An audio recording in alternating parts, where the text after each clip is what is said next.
Il s'enflamme, il s'insurge, il parle avec émotion. Benoît Dutrisac, aussi divertissant qu'édifiant. L'air de rien, moi. La vice-première ministre est ici. Ministre des Transports et de la Mobilité durable, Geneviève Guilbeault. Mme Guilbeault, bonjour. Bonjour, M. Bienvenue. Dutrisac. Avant toute chose, je veux vous dire, on est là, un face à l'autre. Moi, j'ai été méchant avec vous, là. Je vous avais dit, tu sais, quand vous avez annoncé le tunnel Hippolyte-Lafontaine, oui. Vous avez dit ça va finir en 2026, ça va coûter 2,5 milliards. Puis je vous avais dit, c'est plate, hein. Puis je vous avais repris, puis j'avais dit, il me semble qu'on mérite de meilleures explications que ça, que c'est plate. Fait que je vous le dis, moi, j'ai été méchant avec vous, puis je vous le dis là, que j'avais trouvé ça assez incomplet comme réponse pour expliquer les extras, les délais, les retards. Puis là, ça s'applique au REM, ça s'applique partout. On va tous s'en sortir? C'est plate, vous voulez dire, moi, j'avais répondu Oui, c'est vous plate? avez dit ça, c'est plate, hein? Ça m'étonnerait que j'ai répondu quelque chose d'aussi simpliste, là. Vous mettez en question... Mais, premièrement, j'ai pas l'habitude d'être aussi concise, malheureusement. Des fois, je donne une réponse plus longue. Et ça vous met dans le trouble. Mais ce que je veux dire... non, mais ça dépend. C'est parce que vous avez raison de dire... Puis là, j'arrivais au tout début. Là, je venais d'arriver dans mon mandat quand on a fait le tunnel. Donc là, 2 ans et demi plus tard, plusieurs constats qui se sont faits, mais plusieurs actions qui se sont posées aussi depuis ce temps-là. Parce que là où je vous donne raison, c'est sur le fait qu'on pourrait être beaucoup plus efficace dans la construction de nos nouvelles... ou la reconstruction, en l'occurrence, dans le cas du tunnel, puis dans l'efficacité de nos travaux d'infrastructure en général. Là. Et depuis ce temps-là, puis là, on va en parler, j'imagine, aujourd'hui, de notre annonce de ce matin. Madame. Puis, donc ça, c'est pour Mobilité Infra-Québec, pour le transport collectif, pour être capable, non seulement d'être plus efficace, mais d'être capable d'en bâtir du transport collectif. Parce qu'actuellement, à bon coût, mais actuellement, on a de la misère à en faire. Puis, en général, ce qu'on a fait aussi avec mon collègue du Trésor, là, pour aller vers des modes collaboratifs, donc quelque chose de beaucoup plus moderne, qu'ils font en Ontario, qu'ils font ailleurs dans le monde, et qui nous permet de faire des projets plus vite à moindre coût. OK. Projet structurant de l'Est, là, vous êtes dans les médias aujourd'hui pour ça. Oui. Premier mandat pour Mobilité Infra-Québec. C'est ce qu'on annonçait, une espèce d'agence de transport comme de l'agence de santé. Hier, M. Abergel s'est fait virer. Ça va-tu être pareil? Non, mais c'est beaucoup moins gros, là. L'Agence de santé Québec, on comprend que c'est les opérations de la santé, c'est extrêmement... c'est de beaucoup plus grande envergure, là. C'est extrêmement névralgique, puis ça dessert l'entièreté du Québec, puis l'accès aux soins de santé, on sait, c'est probablement la préoccupation numéro 1 des gens au Québec. Donc là, on parle d'une petite équipe spécialisée avec une expertise de pointe qui n'existe pas en ce moment au gouvernement du Québec. Puis j'insiste là-dessus, on n'est pas en train de rien dédoubler ou de recréer quelque chose ou un nouveau ministère des Transports à l'extérieur du ministère des Transports. C'est vraiment une petite équipe qu'on crée à côté, qu'on veut agile, efficace, flexible, innovante, qui va être capable de faire les projets parce qu'actuellement, de toute façon, si on veut faire un projet de transport collectif, on le voit, là, le projet de l'Est, c'est le meilleur exemple. On a demandé à la Caisse de dépôt au début de s'occuper de ça. Pour toutes sortes de raisons, ça n'a pas fonctionné. La Caisse s'est retirée. Là, on a donné ça à la RTM, qui l'a travaillé avec la Ville de Montréal, la STM, mon ministère, capable de faire un bout de chemin, d'attacher des tracés, comme là, on a un tracé de référence à partir duquel on va franchir d'autres étapes. Vers l'Est? C'est ça, vers l'Est, c'est ça, jusque dans la Nodière. Mais après ça, la réalisation. Il y a comme un cul-de-sac à la réalisation parce qu'à part le métro, la STM, qui en ce moment fait le prolongement de la ligne bleue, un autre projet auquel notre gouvernement a enfin donné suite après des années. Ouais. Mais si c'est pas la caisse de dépôt, ben là, il y a personne pour faire nos projets. Puis tu sais, c'est pas normal. Là, on est au Québec, on serait supposé être capable de faire nos projets nous-mêmes puis de gérer nos affaires. OK, mais maintenant, on va être capable. Mais que connaît la Caisse de dépôt au transport? On le voit avec le REM. Là. M. Arbeau a encore la confiance de M. Aymon. En 2023, on annonçait une augmentation, un extra, Commission Charbonneau, 1,650 milliard. Il ne marche pas, il est en panne. On ne savait pas qu'il y avait un hiver au Québec. C'est fabriqué en Inde. Êtes-vous satisfaite de ça, vous? Bien, il y a 2 choses. On va revenir sur le service puis les pannes et tout ça, mais sur le projet comme tel, il reste que pour 67 kilomètres, quand on compare là, le coût par kilomètre de ce projet-là, même avec l'extra milliard, c'est quand même moins cher proportionnellement que beaucoup d'autres projets. Donc, non, on peut mais pas ça, c'est un comparer modèle à de pire, là, financement. Mme Guilbeault, là, non, mais tu sais, je suis juste en train de vous dire, puis c'est différent. Puis aujourd'hui, si on fait un autre projet, d'ailleurs, on a un projet à Québec qu'on est en train de faire avec la Caisse, ce ne sera pas nécessairement les mêmes modèles, le même modèle de financement, la même entente. Ce ne sera pas eux qui seront l'exploitant à Québec, alors là, ils sont de l'exploitant ici. Donc, ça va être différent. Mais ce que je veux dire, c'est qu'il y avait quand même des bons éléments dans ces décisions-là, qui d'ailleurs ont été faites avant la CAQ. Il faut se rappeler, c'est le gouvernement libéral qui a fait ces ententes-là. Ouais. Mais rétrospectivement, il faut quand même dire qu'il y avait des bonnes choses là-dedans. Maintenant, sur le REM, c'est la première fois qu'on fait un projet de cette envergure-là au Québec, à part le métro. Alors, c'est normal qu'il y ait de l'adaptation, c'est normal qu'il y ait du rodage, c'est normal qu'au premier hiver... Ceci dit, c'est la première les premières. On en a eu une le 13-14 février, puis on en a eu une autre 3-4 jours après. Et là, depuis ce temps-là, ils ont découvert certains problèmes qui semblent persister, raison pour laquelle le 23 février, ils ont annoncé des mesures de gratuité, puis bon, ils ont décidé de réduire le service pour pouvoir finalement arrêter le REM en quelque sorte, puis être capable de venir à bout une fois pour toutes de ces problèmes-là. Là, j'ai entendu, je crois que ce matin, il y a eu des enjeux aussi. Enfin bref, on va avoir une réunion, parce que moi, je les ai convoqués la semaine dernière, là, il y a 10 jours. Qu'est-ce qui s'est dit, là? Bien, j'ai dit, écoutez, parce qu'il y a beaucoup de gens là-dedans. Oui, la CDPQ Infra, mais il y a des opérateurs, tu sais, Atkins et Alstom. Et à côté de ça, il y a la RTM qui a aussi son mandat, notamment de gérer le plan de relève. Si le REM lâche, ça prend des autobus, ça prend la communication autour de ça avec les usagers, etc. Donc, il y a 4 personnes, finalement, il y a 4 organisations là-dedans. Et moi, je leur ai dit essentiellement, moi, je suis comme un usager moyen. Je suis pas ingénieur. Fait que je comprends qu'il y a des enjeux d'ingénierie, mais les gens, là, l'aiguillage, puis tout ça, c'est pas ça qu'ils veulent savoir. Ils veulent savoir, ça va-tu reprendre le service, puis à quelle heure, puis je suis mieux de prendre mon char ou de prendre l'autobus. Et deuxièmement, c'est pas leur problème qui est responsable de quoi dans l'organisation de ça, dans le consortium et tout ça. Alors, il faut que le problème se règle.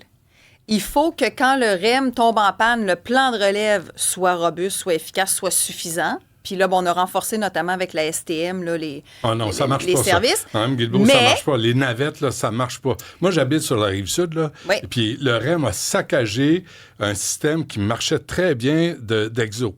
Puis le porte-parole d'Exo était ici, puis je lui ai posé la question, puis il m'a dit oui. Ils ont tout saccagé parce que tout s'en va au REM. Avant, on partait des quartiers partout sur la Rive-Sud, puis on s'en venait à Montréal. Le pont Champlain était construit comme ça. Et là, tout à coup, la loi sur le REM empêche tout véhicule pour le transport en commun d'avoir le même tracé que le REM. Mais c'est un saccage complet des services qu'on avait. C'est plus cher, c'est plus long.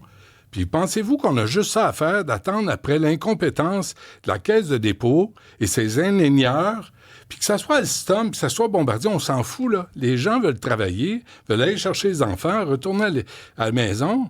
Ça marche pas. Ils savaient pas qu'il y avait un hiver au Québec. M. Aymon, M. Arbeau l'ont dit à Radio-Canada dans les premières annonces du REM. « Ah oui, le verglas, ça va être correct. » Tout est de la bullshit, ça marche pas. Mais moi, je suis d'accord avec vous que c'est choquant. C'est pour ça que je les ai convoqués. J'ai dit, le REM, là, le projet, mais comme je vous dis, le projet, nous, on est arrivés, premièrement, le projet était déjà là, en train de se faire. Je l'ai dit tout à l'heure. Des ententes qui sont faites sous le dernier gouvernement. Bon, à partir de là, il y avait quand même une adhésion de dire, tant de la part des élus autour de ce projet-là. Puis là, on parle de l'antenne de la Rive-Sud, mais éventuellement, il y a d'autres antennes. Ça va jusqu'à Deux-Montagnes, on le sait, puis dans l'Ouest. Donc, alors, il y avait quand même une adhésion puis une volonté partagée d'avoir un projet encore plus structurant que ce qu'on avait à travers les différentes sociétés de transport puis les lignes d'autobus. Donc, ça rejoint l'objectif. Là, l'enjeu qu'on a, c'est que les gens ont l'impression que la technologie... Ça ne rejoint pas l'objectif. Ça ne marche pas pour les usagers. Vous me dites ça, ça rejoint pas les objectifs. Objectif, c'est je veux partir de chez nous, je veux aller travailler puis je veux revenir. Oui. Mais pas 2 heures, puis pas être pogné sur des rails, parce que des cabochons sont là, puis ils savent pas qu'il y a un hiver au Québec. Mme Guilbeault, sacrément, il faut que ça arrête, là. Mais quand je dis ça rejoint l'objectif, ce que je veux dire, c'est que le tracé et le choix du mode, en théorie, est efficace. En théorie. Tu sais, un métro, pas de chauffeur, puis bon, il y a quand même des bons éléments là-dedans. Puis on était le premier projet de ce type-là avec un aussi long tracé pratiquement au monde, là. Donc, il y a quand même des éléments positifs. Là où vous avez raison, c'est qu'on a l'impression que même si de manière théorique, c'est la meilleure technologie, le plus beau projet a un coût, comme je vous dis, avantageux par rapport à ce qu'on paye aujourd'hui pour des projets d'infrastructures similaires. Ouais. On a l'impression que finalement, pas on a l'impression, mais ça ne donne pas le service escompté pour la première année. Là, on l'a starté, pardon. Pardon. Ah, ça On a passe. débuté Vous êtes pas à les Radio-Canada. opérations. On l'a starté. Non, mais il faut faire attention. Ah, On a commencé ça le 28 juillet 2023. Donc, premier hiver, l'hiver dernier. Et là, on est au deuxième hiver avec les plus grosses tempêtes de neige. Mais tout ça pour dire, là, tout ça pour dire que je suis d'accord avec vous, que le service n'est pas à la hauteur. Puis je peux vous dire, pour leur parler, la Caisse eux-mêmes aussi considèrent que le service n'est pas à la hauteur, puis sont tannés, eux autres aussi. C'est pour ça qu'ils l'ont fermé à temps partiel en disant, on peut-tu venir à bout des problèmes une fois pour toutes, puis qu'à la prochaine tempête de neige, imaginez-vous, à la prochaine tempête, s'il y en a une, on est quelle date, là? Normalement, on va en avoir au moins une dernière d'habitude. Toujours. Bon, alors, puis on veut pas que ça relâche à la prochaine tempête. Eux aussi, là, imaginez si nous, on est choqués, eux aussi. Moi, je suis parce que c'est leur image aussi. Je suis abonné aux communications du REM. Là. Oui. Puis là, j'ai des notifications. L'ascenseur ne marche pas. Service interrompu. Sans arrêt. Sans arrêt.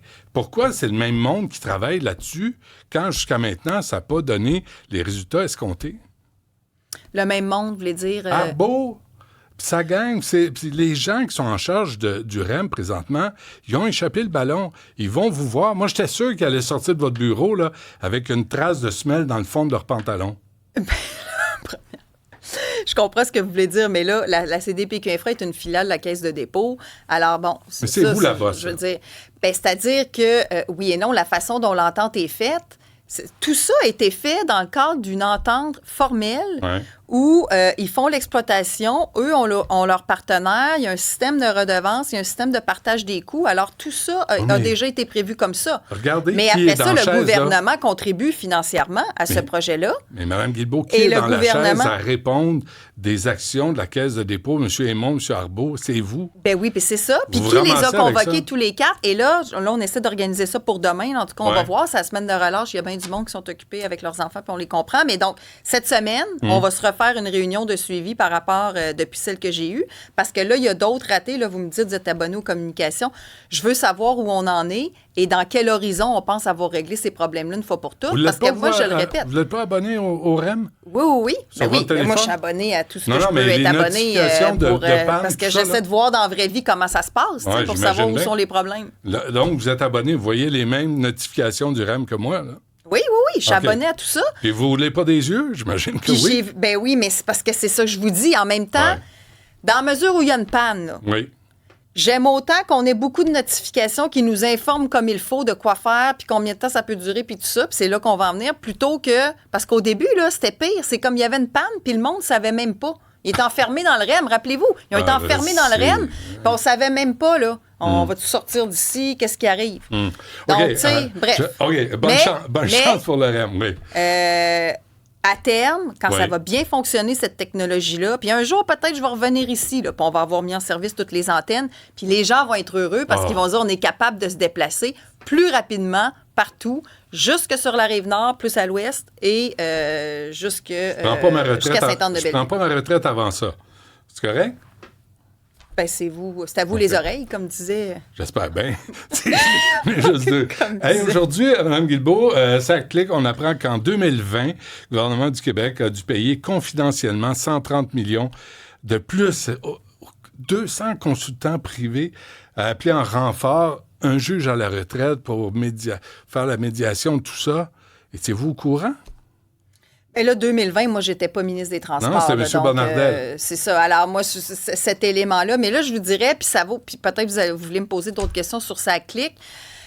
Moi, j'ai l'habitude de répondre aux questions qu'on me pose et de répondre la vérité. Mais ceci étant dit, moi, j'étais de ceux qui croyaient qu'il faut faire une enquête publique là-dessus. Il faut aller au fond des choses parce qu'on le voit là, de jour en jour. Il y a des documents, il y a des choses. Mais juste pour faire la lumière sur la genèse de cette... Parce que le déploiement a été une catastrophe, on le sait, là, en début 2023. Février, en plus. Mais ça faisait au moins 10 ans que ça se préparait sur 3 gouvernements différents. Avant nous, les libéraux ont travaillé là-dessus 4 ans, puis avant eux, le PQ a travaillé là-dessus, a signé des exemptions. Il y a eu plein de choses qui se sont produites et je pense que ça mérite un exercice complet, indépendant, par une personne qui va regarder ça de l'extérieur puis nous dire exactement comment on a pu en arriver là sur une période de 10 ans. Qu'est-ce que vous savez, vous, là-dessus? Pour un projet informatique. Parce que là, c'est 500 millions, c'est pas des pinottes. Hey, on travaille pour notre argent, nous autres, là. Puis on vous envoie ça, vous autres, au gouvernement, puis c'est des dépassements de coûts orgiaque sans arrêt, puis il n'y a jamais personne de redevable. Avez-vous vu quelqu'un se faire sacrer dehors à cause de ça, vous, jusqu'à maintenant? Bien, c'est pour ça que vous avez raison. Là, ce qu'on a eu, c'est le rapport du VGQ. Je ne sais pas si vous l'avez lu, probablement que oui. Là. Bon, alors, ben, c'est peut-être pas tout le monde qui a le temps de lire toutes ces choses-là, mais il y a des choses extrêmement troublantes là-dedans, là. Extrêmement troublantes. Par exemple? Par exemple, je vous dirais d'un couvert à l'autre, là. Moi, je l'ai bien lu, évidemment, plusieurs fois, mais sur la question des coûts, elle le dit, là, et là, c'est pas moi qui dis ça. Là, là, je veux pas me mêler de la future enquête. Puis si on m'appelle pour aller témoigner, évidemment, je vais répondre avec la même franchise que d'habitude. Mais si on fait juste rapporter des propos de la VGQ, elle dit à l'interne, je me souviens d'un paragraphe qui commence par « à l'interne, certains coûts, certaines hausses de coûts n'ont pas été communiqués ». Et là, après ça, c'est ça qui n'est pas clair. Est-ce que ça n'a pas été communiqué à la direction, au conseil d'administration? Il y a un arrêté Ultimement, ça ne peut pas ministériel. se rendre en dehors de la SAAC si le conseil d'administration lui-même n'est pas avisé. Non, mais là, alors, il y a beaucoup de choses troublantes. Mme Guilbeault, il y a eu un arrêté ministériel signé par Éric Kerr là-dessus, là, pour contourner les règles. Là, Éric Kerr était au courant. Est-ce qu'il a servi de bouc émissaire? Parce que là, moi, ce que je comprends pas, puis je suis un tata, vous le savez, là, Conseil du Trésor, un Conseil du Trésor, là, il voit 500 millions de plus sur un projet. Il me semble qu'il y a des lumières qui s'allument. Il faut que quelqu'un fasse les chèques de ça, là. Bien, il faut que quelqu'un fasse exactement la lumière précise, surtout, parce que le rapport du VGQ, c'est comme s'il a lancé une alerte. Clairement, des affaires nébuleuses se sont produites, mais là, il faut aller un peu plus loin parce qu'il manque un bout de l'information, puis on n'a pas le fin détail ou la traçabilité, je vous dirais, jusqu'au départ de cette... puis en tout cas, on verra le mandat qu'on donnera à la commission, mais... Moi, je pense que c'est en quelque sorte la pointe de l'iceberg, le rapport du VGQ, dans le sens où ça couvre une partie de 2020-2022 beaucoup, là. 2017-2022 beaucoup. Mais bref, je vais participer et j'étais de celles qui trouvaient qu'on devait faire cet exercice-là et le premier ministre aussi. Alors, je salue la décision. Est-ce que c'est vrai que Québec solidaire dit qu'il y en a pour 800 000 heures de consultants, là? Tu sais, les surplus, les 200, 300 millions additionnels. Qu'est-ce qui est vrai? Qu'est-ce qui est faux? Comment se fait qu'on ne sait pas? Comment se fait qu'il y a 500 millions qui vous passent entre les pattes, vous autres, au cabinet? Puis vous êtes là, puis il n'y a personne qui a vu ça passer. 1,5 milliard, sacrémouille, c'est de l'argent. Je suis tout à fait d'accord avec vous. Raison pour laquelle il nous faut un exercice public où on va pouvoir aller au fond des choses puis voir exactement ce qui s'est passé. Et comme je disais la semaine dernière en réponse à des journalistes, qui ne voit-on pas sur vos différentes tribunes? Ces gens-là, les gens de la SAAC, qui ont fait tout ça, là, les gens dont il est question dans le rapport du vérificateur général du Québec. Là. Bon, quand elle a déposé son rapport le 20 février, ils sont venus répondre aux questions. Et depuis ce temps-là, en tout cas, moi, j'ai pas vu grand-chose. Non, mais attendez. Donc, il y a quand même beaucoup de choses qui se sont produites à la SAAC. Et eux aussi, en tout cas, je ne vais pas me substituer au futur commissaire, mais j'imagine qu'il va appeler des gens de la SAAC puis qu'on va avoir droit à des explications de la part de ces gens-là. Et là, Mme Guilbeault, vous n'êtes pas en train de me dire que la SAAC n'a pas de reddition de compte au ministre? Bonnardel, qui était à l'époque. Venez pas me dire que vous n'êtes jamais assise avec lui. François, qu'est-ce qui s'est passé? Vous êtes la ministre des Transports. Il l'était à l'époque. J'imagine que vous êtes assis pour en discuter. Bien oui. Puis moi, j'ai des rencontres très régulières avec la SAAC. Parce que moi, je suis arrivée à la toute fin, dans le sens où je suis arrivée en octobre 2022. Et après ça, il y a eu le fameux déploiement. Et à peu près à tous les jours, j'étais dans les médias à être obligée d'expliquer comment on avait pu avoir une... Imaginez-vous, quand je suis arrivée là-dedans, là, on fait de l'humour sur... Elle écrivait les tweets. Mais oui, j'étais obligée souvent d'écrire leurs affaires. Mais surtout, je me suis aperçue, là, quand on a rouvert les bureaux après une fermeture de 3 semaines. Tu sais, quand tu fais à peu près 2 millions de transactions par mois, si tu fermes 3 semaines, en gros, c'est à peu près 1,5 million de transactions qui se feront pas, là. Puis c'est pas toutes ces personnes-là qui vont s'inscrire sur SAAC-Clic par magie, là. Faut que tu prévois un surcroît d'achalandage, et ça s'était pas fait. Et on ne suivait pas, puis on voyait les line-up à la télé, là. Vous les voyez comme moi, là. On voyait ça en février-mars, on gelait dehors. C'est pour ça qu'on a fait installer des roulottes, entre autres Henri Bourassa ici. Mais broche à foin. C'est broche à foin. On s'entend-tu que c'était broche à foin? C'était broche à foin, puis c'est que ça nous prenait un suivi de tous les points de service, et ils faisaient juste le suivi de leur centre de service à eux. Ils ne s'occupaient pas des mandataires. En tout cas, bon, on pourrait faire une émission juste là-dessus. On le fait. LGS qui appartient à IBM Canada. IBM Canada, leur avez-vous sacré une volée?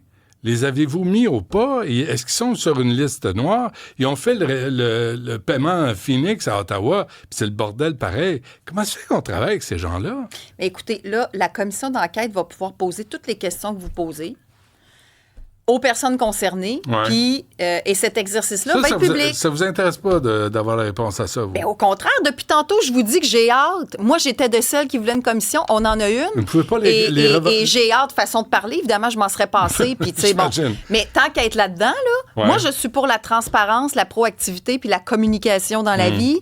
Et je pense que... Puis moi, je pense aux gens chez eux, là, qui peut-être sûrement au moment où on se parle, certains ont encore un problème avec leur permis puis leurs affaires pas réglées. Pour des permis de conduire, des plaques d'immatriculation, il y avait des bugs. 6 millions de clients. On a 6 millions à peu près de Québécois qui ont un permis de conduire. Fait que je pense que c'est important, tu sais. Ben oui. Le service aux usagers. Mais quand il y a un bug, parce qu'il y a des accents aigus sur des mots, sur des prénoms, sur les noms, vous ne convoquez pas le prix Nobel pour dire, attends une minute, là, on te paye cher, on te paye cher là, pour ça. Puis t'as un bug parce que t'as un accent aigu. Hey, t'as un bug parce qu'il y a une tempête de neige. Tu fais un REM. Comment ça fait qu'on n'est pas capable de construire des affaires au Québec comme du monde? Ah ben, c'est deux projets différents, là. Mais, non, c'est des mêmes cabochons, ça gramouille. Non, mais ce que je veux dire, c'est que là, les ressources informationnelles, vous parlez d'IBM et tout ça. Alors ça va être éclairci. Mais je vais être claire, là, moi, je suis d'accord avec vous. Là, vous dites pourquoi ça ne vous intéresse pas. Au contraire. Ouais. Ça prenait le commissaire indépendant pour venir le faire et de façon publique. Donc, les gens chez eux, tu sais, le rapport du VGQ, je disais tout à l'heure, c'est pas tout le monde qui a le temps de lire ça. Puis bon, ça demeure un peu opaque, là. Ben, c'est public, je veux dire, mais bon, les gens vont pas aller sur Internet. Exactement. Vous êtes là pour ça. Bon, mais exactement. Fait que là, l'exercice va être public, accessible. Okay. Puis les gens vont avoir des réponses. Je suis content que vous soyez à l'émission. Ça me fait plaisir. S'il faut faire du ménage, continuer d'en faire. Moi, j'ai changé le PDG, puis on a changé le président du conseil d'administration aussi depuis ce temps-là. Il faut dire, là, actuellement, les deux gestionnaires de la SAAC, c'est pas les mêmes qu'à l'époque. Mais s'il faut continuer de faire du ménage, on va le faire. OK. Deux dernières questions, Mme Guilbeault. Vous êtes en plein dedans. On voit ce qui se passe avec le département d'efficacité gouvernementale d'Elon Musk, là, qui sort des millions. Puis on n'est pas rendu là au Québec?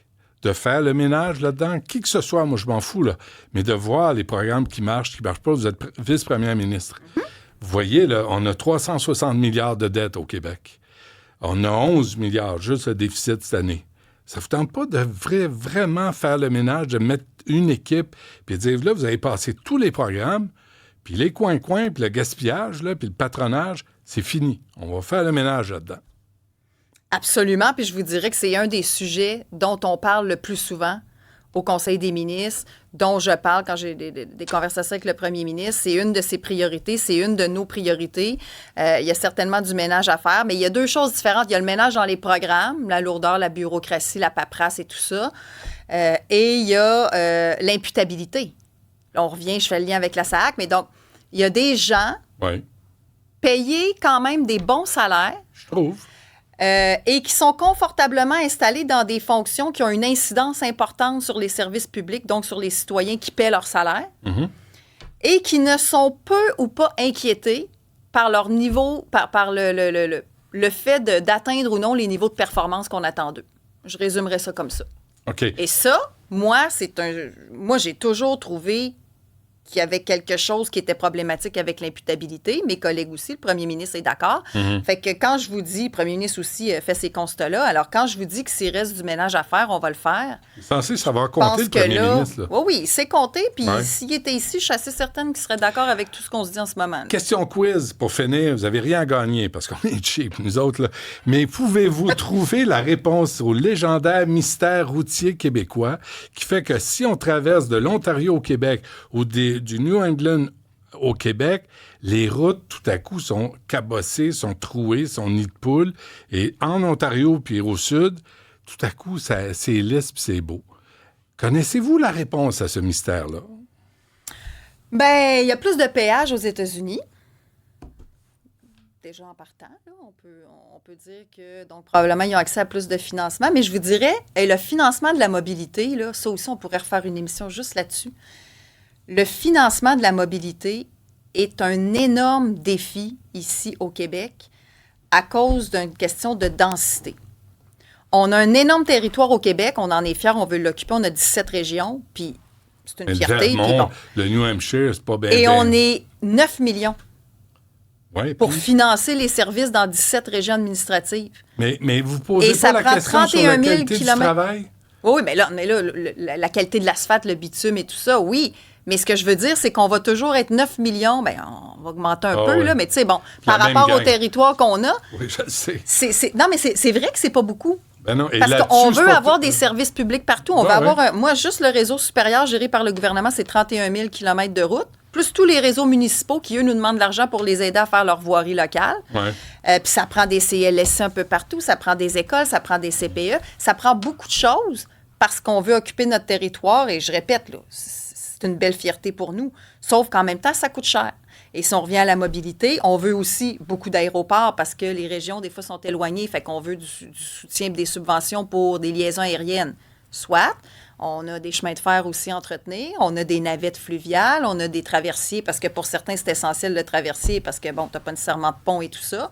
Il faut payer pour ça. On a tout le transport collectif. Avec tout ça, on n'aura pas eu, même quasiment pas eu le temps de parler de notre nouveau projet dans l'Est de Montréal et dans la Naudière. Alors, ça fait beaucoup, beaucoup d'investissements à faire en mobilité avec peu de gens pour payer pour tout ça, mais qui en ont néanmoins besoin. Alors, c'est Bon, un ben, gros défi. Vous reviendrez.